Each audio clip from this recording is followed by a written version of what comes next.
नमस्कार दोस्तों, आने वाले धनतेरस की आप सभी दर्शकों को हार्दिक शुभकामनाएं। दोस्तों, धनतेरस का ये त्यौहार आपके जीवन में बहुत सारी रंगों की सौगात और खुशियों की सौगात लेकर आए। आज की इस वीडियो में दोस्तों हम आपको सुनाने जा रहे हैं धनतेरस की शुरुआत कैसे हुई।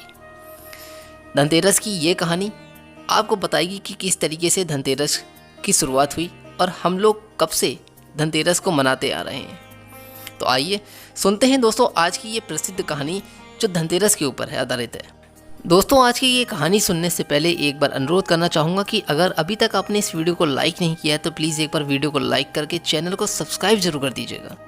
एक समय की बात है, भगवान विष्णु मृत्युलोक में विचरण करने के लिए आ रहे थे। लक्ष्मी जी ने भी साथ चलने का उनसे आग्रह किया। विष्णु जी बोले, यदि मैं जो बात कहूँ वैसे ही मानो तो चलो। लक्ष्मी जी ने स्वीकार किया और भगवान विष्णु लक्ष्मी जी सहित भूमंडल पर आए। कुछ देर बाद एक स्थान पर भगवान विष्णु लक्ष्मी से बोले, जब तक मैं ना आऊं तुम यहीं ठहरो। मैं दक्षिण दिशा की ओर जा रहा हूं, तुम उधर मत देखना। विष्णु जी के जाने पर लक्ष्मी जी को कौतुक सा उत्पन्न हुआ कि आखिर दक्षिण दिशा में क्या है जो मुझे जाने से मना किया, और भगवान तो स्वयं दक्षिण दिशा में गए हैं। कोई रहस्य जरूर है। लक्ष्मी जी से रहा ना गया। जैसे ही भगवान ने राह पकड़ी वैसे ही माँ लक्ष्मी भी पीछे पीछे चल पड़ी। कुछ ही दूर पर सरसों का खेत दिखाई दिया। वह खूब खिला हुआ और लहलहा रहा था। वे उधर ही चली गईं। सरसों की शोभा से वे मुग्ध हो गईं और उसके फूल को तोड़कर अपना श्रृंगार किया और आगे चली। आगे चलने पर गन्ने के खेत दिखाई दिए जिसमें गन्ना खड़ा हुआ था। लक्ष्मी जी ने 4 गन्ने लिए और रस चूसने लगी। उसी क्षण विष्णु जी आए और यह देख लक्ष्मी जी पर नाराज होकर शाप दिया, मैंने तुम्हें इधर आने से मना किया था पर तुम नहीं मानी और यह किसान की चोरी का अपराध भी कर बैठी हो। अब तुम उस किसान की 12 वर्ष तक सेवा करो और इसे सजा के रूप में स्वीकार करो।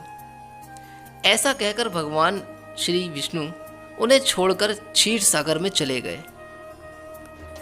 लक्ष्मी किसान के घर पर रहने लगी। वो किसान बहुत ही ज्यादा दरिद्र था।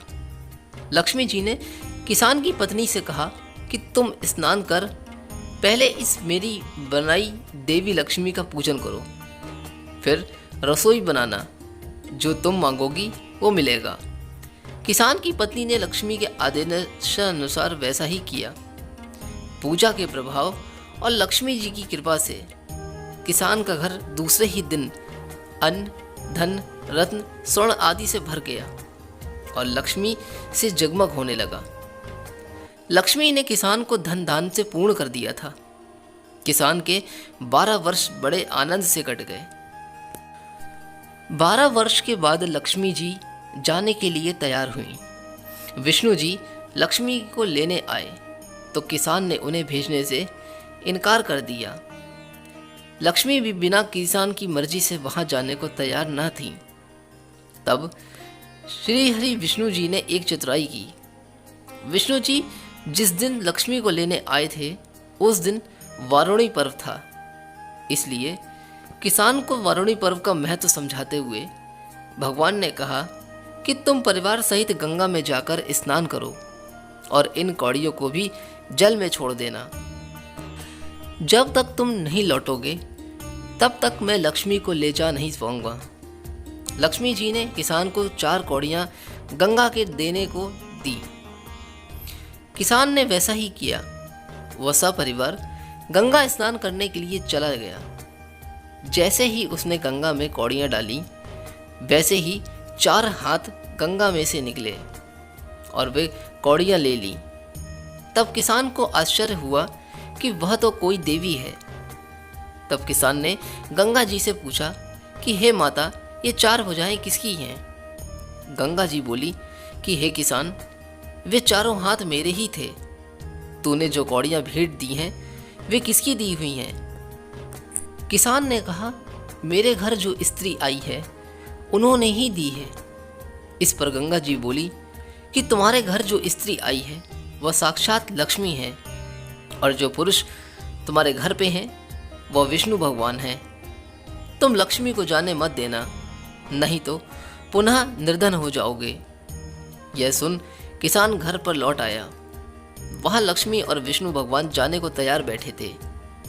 किसान ने लक्ष्मी जी का आंचल पकड़ा और बोला कि मैं तुम्हें जाने नहीं दूंगा। तो भगवान ने किसान से कहा कि इन्हें कौन जाने देता है, पर ये तो चंचला हैं, कहीं ठहरती ही नहीं। इनको बड़े बड़े नहीं रोक सके।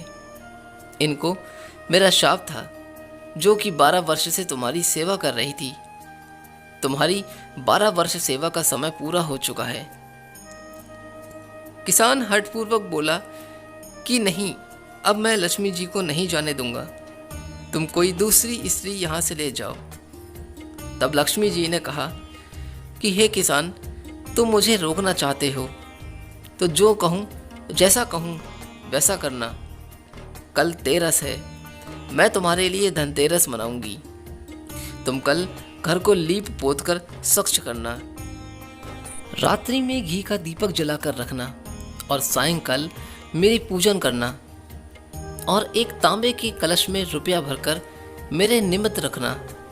मैं उस कलश में निवास करूंगी, किंतु पूजा के समय मैं तुम्हें दिखाई नहीं दूंगी।